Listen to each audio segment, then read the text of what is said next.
Every story you love, every invention that moves you, every idea you wished was yours, all began as nothing. Just a blank page with a blinking cursor, asking a simple question. What do you see? Great ideas start on Mac. Find out more on apple.com/Mac. Welcome to Marvelous Disney with Aaron Adams, the podcast that discusses the most recent doings at one of the more dynamic divisions of the Walt Disney Company, which is, of course, Marvel Entertainment.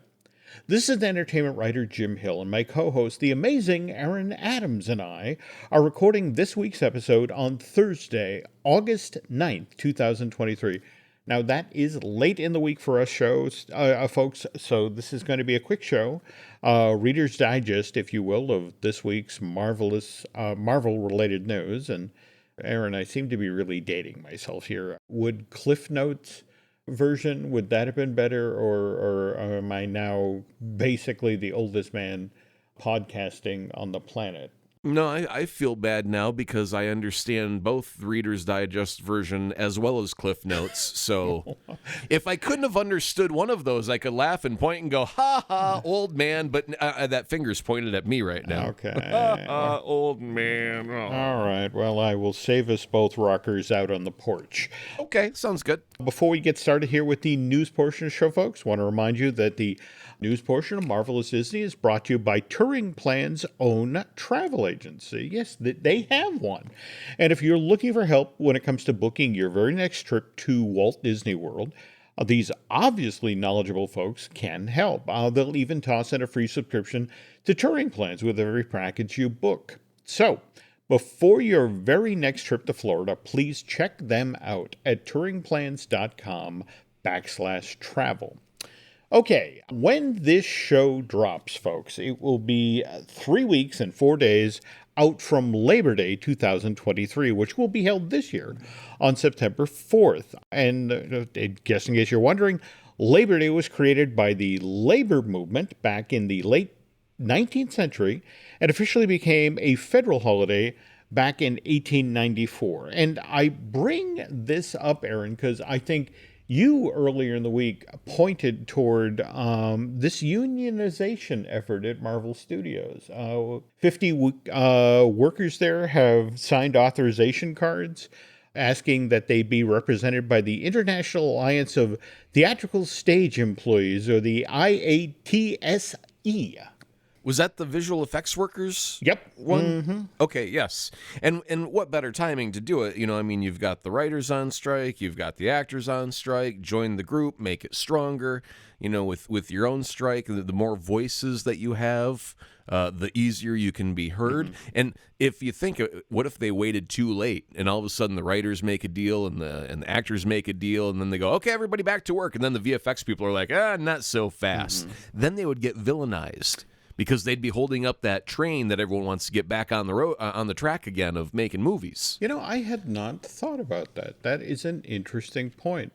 I'm kind of intrigued by the dominoes that led to this moment. I remember back in February of this year, we were hearing the stories about the grueling work conditions that, the folks at Marvel had to endure in order to get Ant-Man and the Wasp: Quantumania out the door in time for its previously locked in February 17th release date. And, remember the stories there about effects workers having to put in 80-hour weeks for months at a time to get that film ready to go out the door. And then there was the earlier story about how there had been so many changes and so much futzing with Black Panther: Wakanda Forever, which, remember, that came out or went out into theaters November 22nd.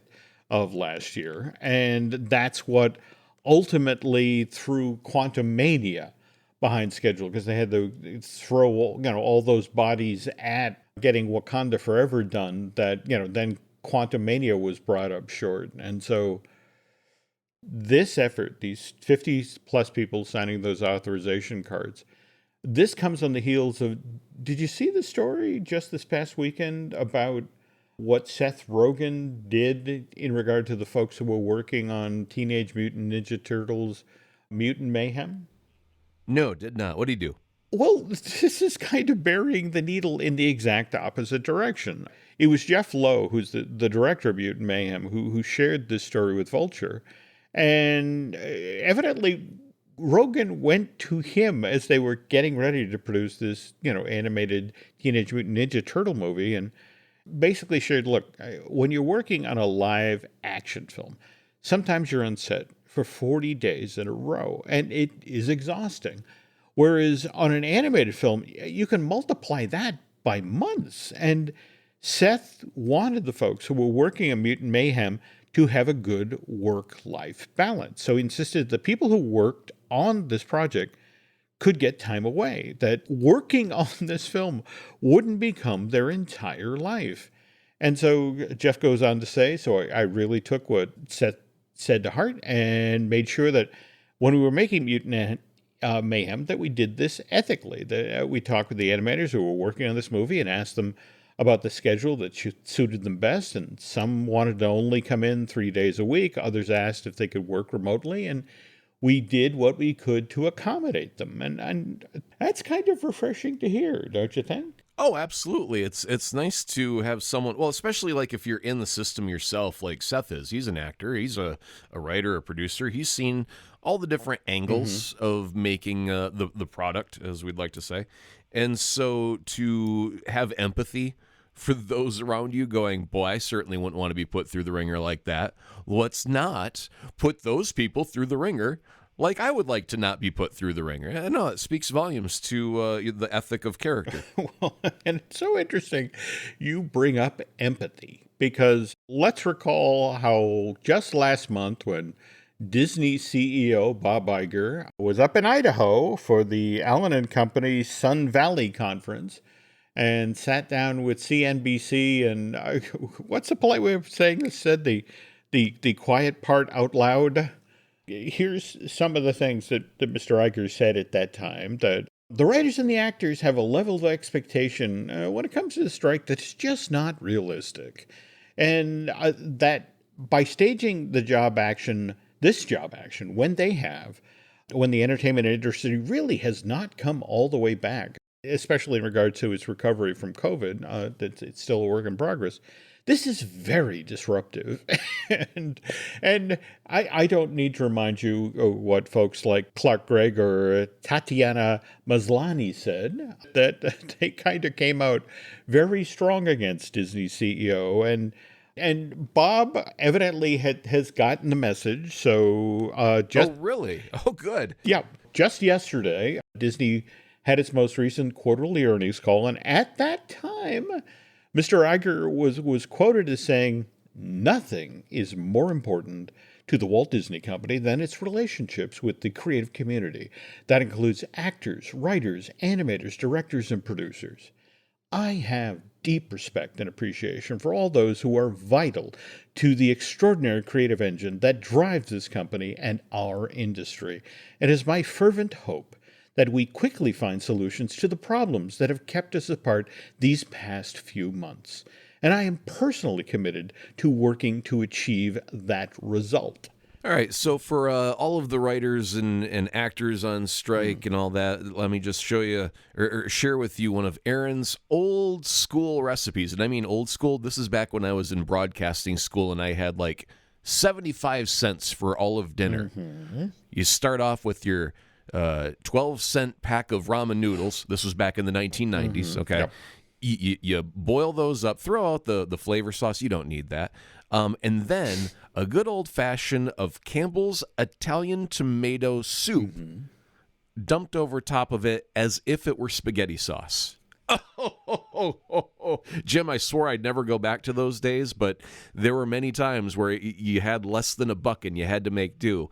And it's really hard for someone like Bob Iger, who's got jets and mansions and butlers and such, to, it's like you're having crispy duck confit, and stuff like that. And you just can't imagine what some of these other people are going through. So I'm glad that he finally got the message. Will he actually do anything about it? I don't know. And I have to say, I mean, perhaps encouraging to I mean, mind you, that reads like so much earnest boilerplate that was carefully massaged by a PR team. Right. Yep. But to contrast this with the news from just this past Friday, where the producers and the writers were supposed to sit down, and this wasn't even the actual negotiation. This was the negotiation as to what we should talk about while we're negotiating, and they couldn't even agree on that. And so, Ooh. and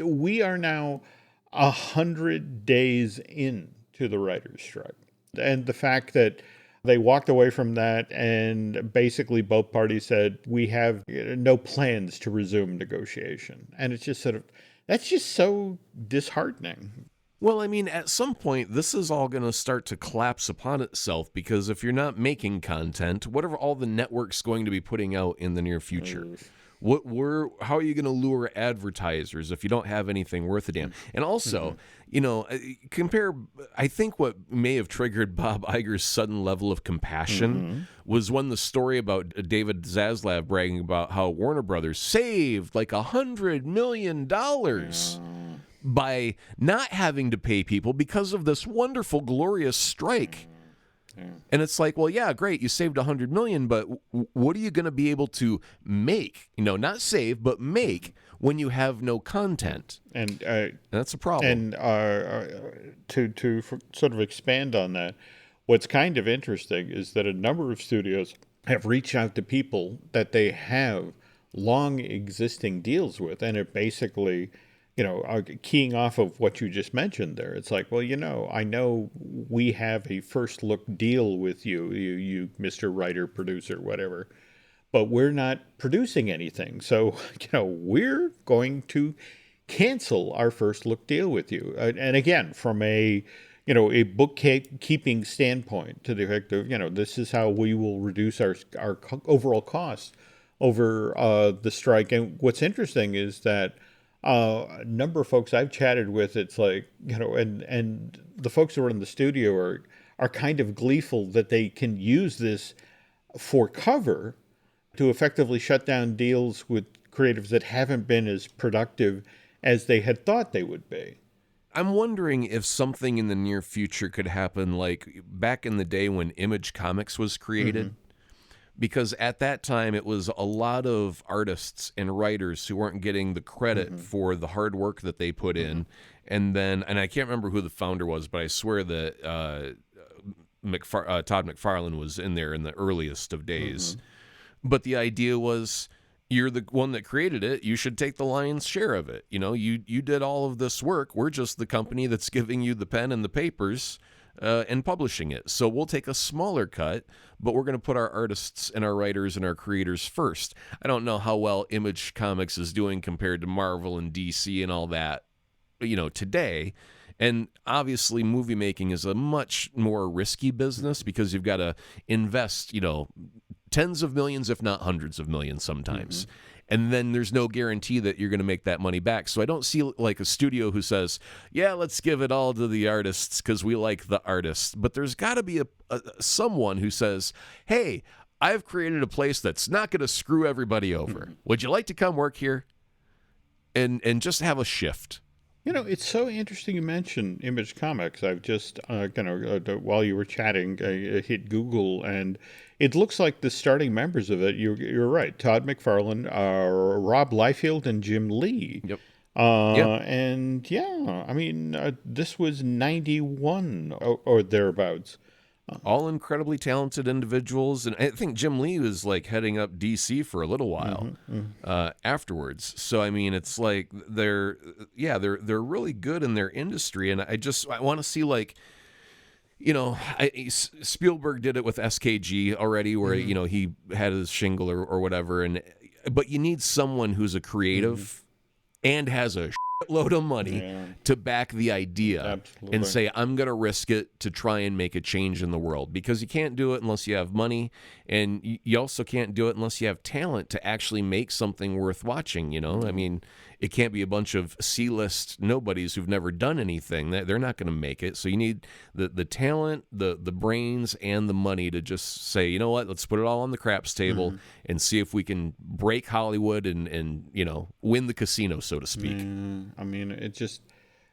that would be so nice if something like that, rose up out of the wreckage here. But that's the other thing, that this is a slow motion car crash, because anybody you talk with in the industry, basically says right now, because of the actors being on the picket line and the writers being on the picket line, the blockbusters, the very films that need to be in theaters next summer, have to be shooting. The window is closing for being able to deliver product to the exhibitors next summer. And the fact that the studios are doing this because literally it's like 0.1% of what they earn to share that with the writers, or to get in a situation where you make it possible for actors these days to actually make a living acting, as opposed to I act and I also do DoorDash. Right. It's like the studio has the entire loaf of bread and the actors want a crumb. They're like, you know what? No, let's all starve instead. Nobody's going to eat. Yeah, I mean, it's crazy. It's absolutely crazy. But all right, changing the subject now and just sort of circling back to a story we've covered in the past here at Marvelous Disney. The Jonathan Majors situation, in fact, his criminal trial, which keys off of an incident that allegedly involved domestic violence back on March 25th and then resulted in charges leveled at him for third-degree assault, aggravated harassment, and attempted assault being filed with a Manhattan court.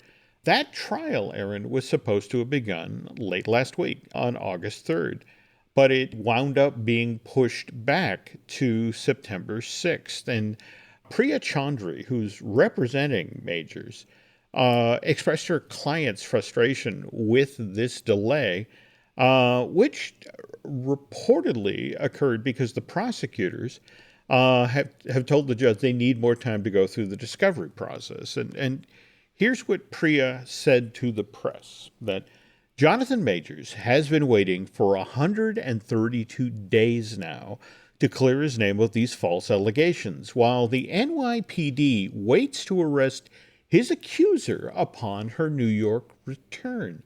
Now, had you heard about that part of the story?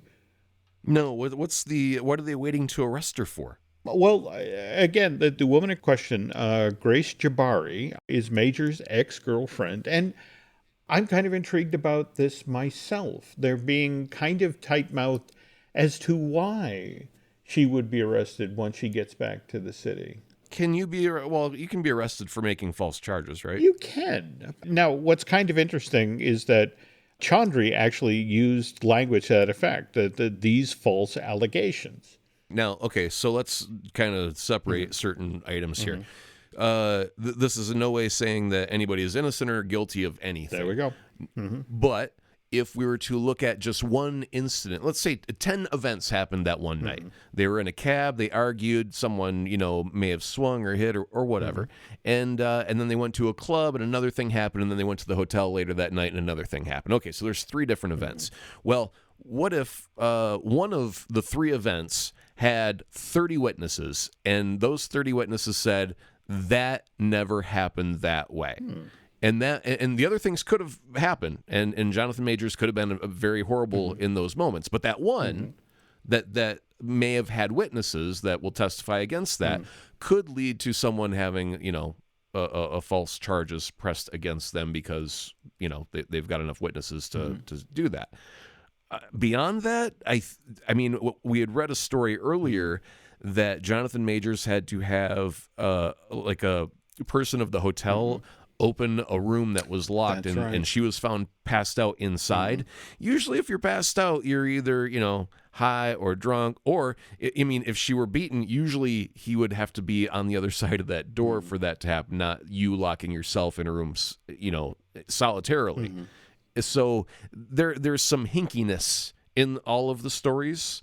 And so the best thing right now is get everybody in court, let everybody say their thing, and at some point the stories aren't going to line up, and then you're going to have to dig from there about that deviation in the timeline. I hate to use a timeline right now, but that's what they got to look at is the timeline and figure out what happened when.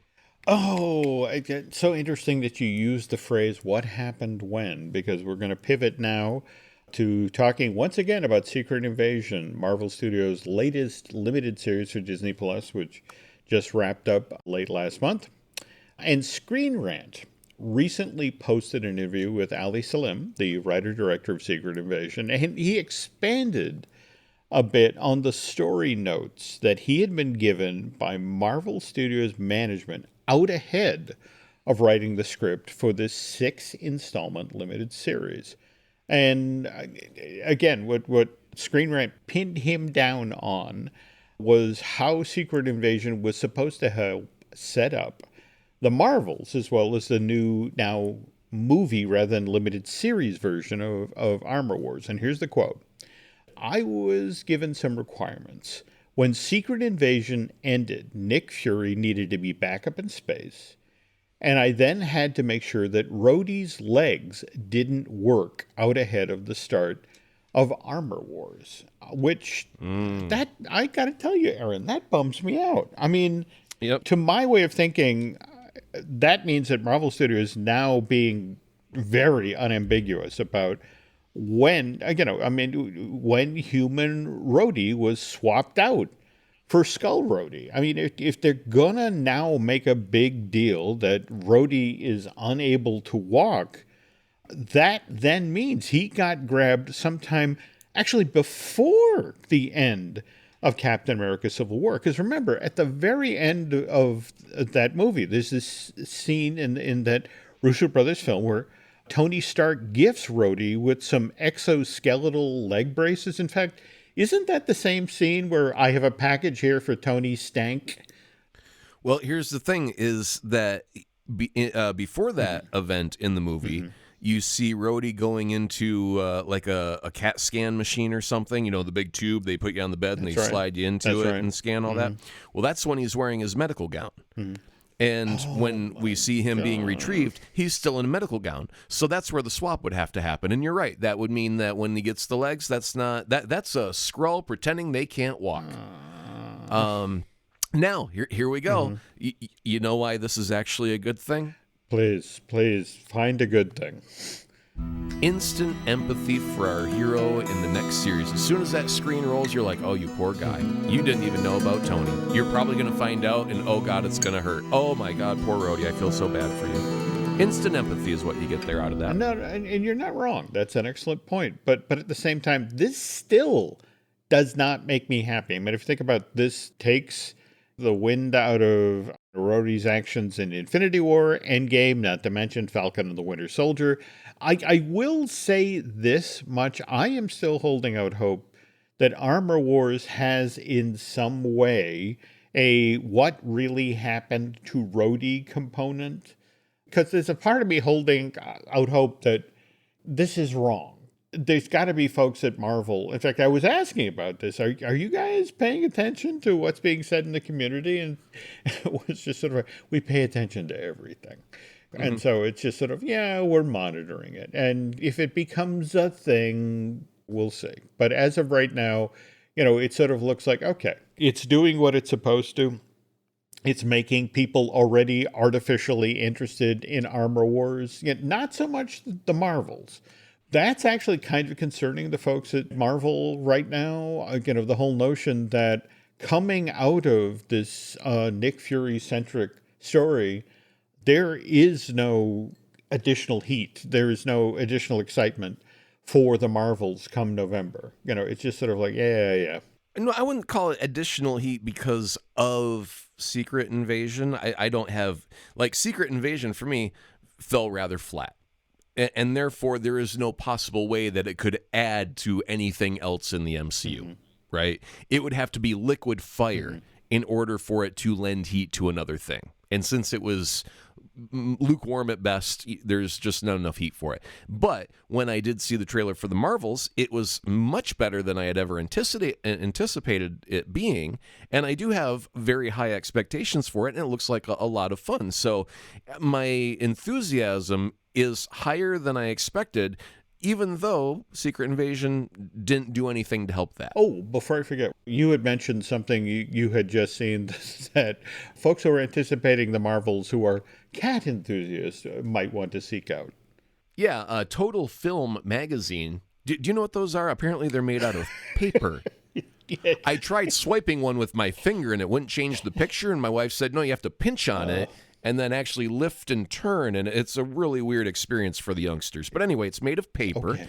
and on what they call the cover of the paper, they have, if you go buy it on the newsstand, they've got your 3 lead heroines for the Marvels. However, if you're a subscriber, and if you happen to be a cat lover, boy, are you in luck, because it's a cover of nothing but flirkins, a parade of flirkins. I think there's 11 or 12 little kitty cats on that cover, just adorable as all get out. So, yeah, if you're a flirkin fan, check out Total Film magazine. Subscribe to it real quick. Wow.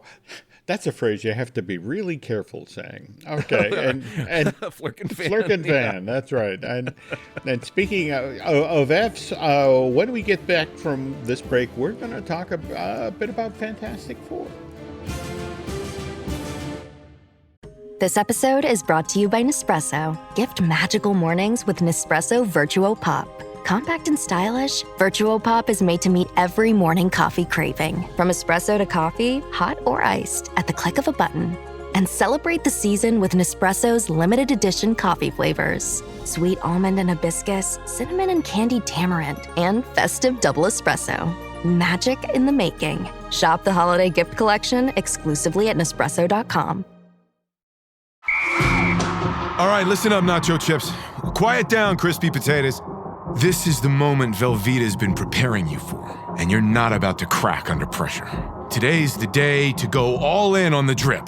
Velveeta's Heat and Eat Queso is the MVP of any game day spread, so stick by them, and you'll be golden.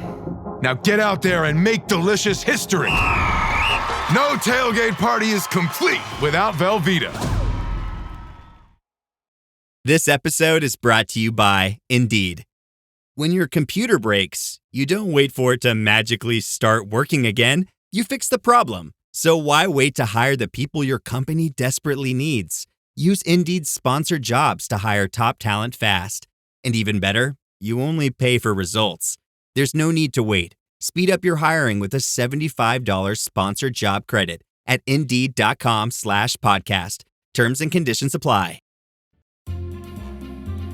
Aaron, have you been following at all what's going on with the Fantastic Four reboot? I mean, I earlier on, you had, I want to say in a recent episode, you had shared some news in regard to Adam Driver, who I think you had heard he had turned down both Doctor Doom and Reed Richards. Was that correct? It was the first rumor was that he had turned down Doctor Doom early on, and I think that was just because he had just come off the Kylo Ren bus and was like, I've already done the guy in the mask, I'm good on that. Okay. And then so Marvel said, well, how would you like to do the guy who's not in the mask, Mr. Reed Richards? And he thought about it for a sec, apparently, and the most recent rumor is that he has passed on that as well. He just didn't, I guess he couldn't find a way to connect to the character. So fine. I'm glad that an actor that is smart enough to go, I'm not interested. No, whatever the paycheck is, no matter how big the property is, it doesn't interest me creatively. And I think that takes a bit of a backbone to stick to your creative guns like that. So I'm rather happy for him to not get tethered into a 20-year deal to do a thing that he may not have been totally interested in. So the search continues there. There have been some other rumors that they had settled on, female lead and maybe a Johnny Storm, but I'm not certain about the legitimacy of any of that at all. Well, it's interesting you bring that up, because that is, in fact, what we are talking about today. Vanessa Kirby, who you folks may know from her work in the Mission Impossible films. I also want to say she was in Hobbs and Shaw, that sort of spin-off of the Fast and the Furious series. She supposedly actually signed a deal to play Susan Storm just before the actor strike happened, which, to give you a timeline here, folks, That's July 14th when the strike began. So evidently, she signed her deal just ahead of that. And what's kind of interesting about that is, remember, we've talked on previous shows about the thinking in-house had been figure out who Sue is, and then you work backwards from there. You can cast her brother, which, by the way, that's the other news. Joseph Quinn, who a lot of you probably know from his work on Netflix Stranger Things series, appears to be the favorite right now when it comes to Johnny Storm. In fact, I had a friend down in Atlanta who had mentioned that, yeah, things are far enough along that I've actually seen a piece of concept art with him in Johnny Storm in the outfit and Johnny Storm ablaze, so to speak. But they have not signed a deal. Supposedly, only Sue has been nailed into place, Miss Kirby. They think they have a Johnny, but still no Ben Grimm, still no Reed Richards. Let me ask you this before we carry on. When it comes to Ben Grimm, are you going to cast an actor that has any sort of look at all, or are you only casting based on their voice for after the transformation? Because human Grimm is only going to be there for a red hot minute, and after that it's a CG. I mean, it's like Vin Diesel, I am Groot. It's all about the voice on that. So what do you think? Are they gonna cast for a look, or are they gonna cast for a voice? That is just so hard to say. It's one of these things where, face it, if you do any flashbacks, if you do any dream sequences, I mean, you need to have an actor that the audience can get in the corner there for them. Also, while we're talking about the wild stuff that could happen with Fantastic Four, one of the more recent rumors that I had read is that we indeed are going to get a Galactus for the Fantastic Four movie. Any truth to that? Has anyone at Marvel been able to confirm or deny a Galactus in the very first Fantastic Four movie? I haven't heard anything to that effect, but again, I'm always kind of careful about what I ask about, because I know there are, the problem is that if you start to pin down script specifics, what gets dangerous is that Kevin Feige kind of learned at Steve Jobs' elbow. I mean, in regard to leaks. I mean, remember, Steve Jobs, when people were leaking at Apple, what he would do is he would pull the 4 and 5 individuals he believed were allowing information to leak out of the building, and he would tell each of them a slightly different story. And then when he saw which story had gotten out to the building, okay, I know it's that guy. And that's the story, by the way, I keep hearing over and over again about Feige, to the effect that every so often he will put audition pages or script pages out there that are deliberately written to sort of like, okay, so who's leaking, who's talking, and then you know who to let go or who not to hire, that sort of thing. Oh, you were just mentioning Vin Diesel and Groot, and I want to remind folks that September 6th, we're getting a brand new season of those I Am Groot shorts. So, and I don't know if you've seen the trailer, but the Watcher appears in one image of this thing. So does this mean the Watcher is really coming into the cinematic MCU? I mean, they've actually got him in a real human form, not animated at all. Well, I mean, as in, the classic image of the Watcher, where you get that view of the universe that takes on that vaguely humanoid shape, with like... Oh, okay. That was how they're going with it. Okay. There we go. Yeah, that's cool. All right. So, but I just thought it was kind of intriguing. It's like, really? Okay. Well, I mean, he is always watching over all of the MCUs, all over the multiverse and whatnot. So, I mean, it would only make sense that he does exist out there somewhere, and he is indeed watching, because that's his job.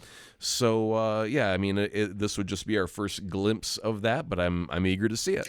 Okay, and while we're talking about Marvel casting-related news, this is kind of a bizarre story.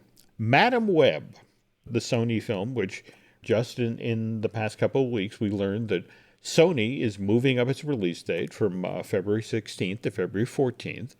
But this finished production back in January of this year. So it's one of these notions where it's like, hey, we just got some casting news on on Madam Web. You mean the thing that's completed? And it's like, yeah. Sydney Sweeney has been cast, or is that the right phrase? But she plays Julia Carpenter. That's Spider-Woman. But Spider-Woman is appearing alongside Dakota Johnson in the Madam Web movie. And it's just sort of like, really? That news is breaking now? And if so, why? Are they doing another Illuminati scene where they hired all these great actors who never met on the day and they're just going to CG a conversation together? I don't know. Maybe she's got her own solo story arc where she doesn't interact. She just prowls along the rooftops and watches from above. I don't know. What are they going to do with the girl? There's just something about the fact that this story breaks now. In fact, not only does it break now, that they have Miss Sweeney out there talking about when she got cast, where she says, when I was cast, I was freaking out and I went straight to the comic store and I bought every comic that mentioned her character, Spider-Woman. So, she did her due diligence. She wanted to be ready to play the role. But again, for me, when news breaks, it's always, why this story now? And while we're touching on Sony, just like Disney, had its quarterly earnings call. And because of the strike, its profits tumbled 68% from April to June of this year. Ouch. But here's the interesting thing. During that same window of time, Across the Spider-Verse is out in theaters. It makes $380 million domestic, an additional $303 million overseas, worldwide gross so far of $683 million. And yet that's not enough, to forestall 68% fall off in earnings. And now, mind you, company still has high hopes for this sequel to Into the Spider-Verse, impacting the company's bottom line. In fact, as of last week, this film is now available to purchase and rent on video on demand. And of course, the Blu-ray is showing up on store shelves September 5th of this year, the day before season 2 of I Am Groot shows up on Disney+. I'm looking at the schedule of what Sony Pictures has released thus far, as well as the gross. And yeah, they are not doing well at all with a lot of stuff. Like their 18th grossing picture for this year, ranked 18th, was called Venus. And the 2023 gross for that was $1,242. Sold 117 tickets. Ow. That's a square kick right below the belt right there, right? Geez. That'll drag any average down. But you've got things like even a Tom Hanks movie, A Man Called Otto. Yeah, which I saw that. I didn't have any I love Tom Hanks. Same thing here. I saw the trailer for it. I had no interest in seeing it, but that is the third highest grossing movie of the year for that. Well, actually came out December 30th of 2022, but we'll call it 2023. Sure. That got 64 million, which isn't terrible. I mean, if it costs me, maybe 10 or 20 million to make, it made a little bit of money, keeping in mind that half the money obviously goes to the theater. And I don't know what they spent on advertising. And then so their second highest was Insidious, The Red Door. And the Insidious franchise has always done fairly well for them. Oh, sure. But for Insidious to be your number 2 movie of the year so far and everything else, just Big George Foreman, why the hell would I watch a movie about Big George Foreman at this point? $5 million is all that made. Yeah, they've put out a lot of things, and I have seen one of them, and I didn't even really care for it all that much. So that's just unfortunate for them this year. But no, I love your analysis there. And in fact, this is another reason why I so enjoy listening to your 32nd Street podcast, your Patreon effort that shines such a fun and informative spotlight on Madison Avenue. And toward that end, what are you guys up to this week? It's weird how things happen, but Ron and I were talking about a lie, and then a news story popped up with the government talking about aliens. And as we were talking about them together, I was writing notes, and I wrote a lie and alien. And I realized it's basically the same word twice. And I went, all right, screw it. Our show is about a lie and aliens. And that's the title of the show. And we talk. The reason that we're going to talk about a lie is, and we try very hard to stay apolitical on the show. But here's a thing just to watch for and see if it holds true in the future. A politician can, in fact, say a lie to the public and be protected by the First Amendment. However, if they put that lie in a political ad, the FCC will find them, pull them, and make a retraction.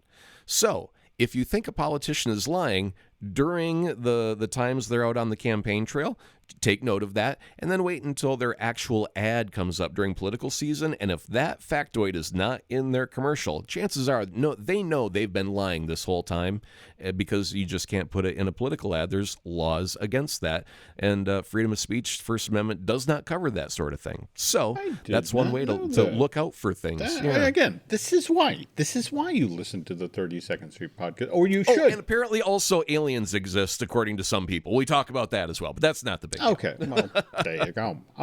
Okay, well, folks, seriously, you're missing out on some really interesting stuff over at 32nd Street. And on the other hand, if you're looking for some podcasts to listen to, we do have a couple here worth considering. In fact, we have Disney Dish, which I do with Len Testa. In fact, Len and I just recorded a brand new episode earlier today. He's back, rested and refreshed from his journey, his cruise in Europe. Let's see, Drew Taylor and I will be recording a brand new fine-tuning, I believe, tomorrow night or thereabouts. And Brian Gahn and I will be working on a brand new Looking at Lucasfilm at some point this weekend, and hope to get that out the door next week. Let's see, beyond that, folks, if you could do Aaron and I a favor, if you could head over to Apple Podcasts and rate and recommend, well, not just the show you're listening to right now, Marvelous Disney, but also if you could put in a good word for 32nd Street, that would be helpful. Beyond that, Aaron, I see that you are still posting over on X, also the website formerly known as Twitter. Anywhere else we can find you, or? No, I hide under a bushel and try and keep myself sequestered away from the public. But if you want to chit-chat, Twitter's the easiest place to do it, and you can find me at Azaprod, A-Z-A-P-R-O-D. Yeah, I have to admit, I am over on X/Twitter a lot myself, but also Nancy's got us on Instagram. Both of those, by the way, are Jim Hill Media, and over on Facebook is Jim Hill Media News. And I guess that's going to do it for this week's folks. And so on behalf of Mr. Adams, thank you for listening, and we will be back soon.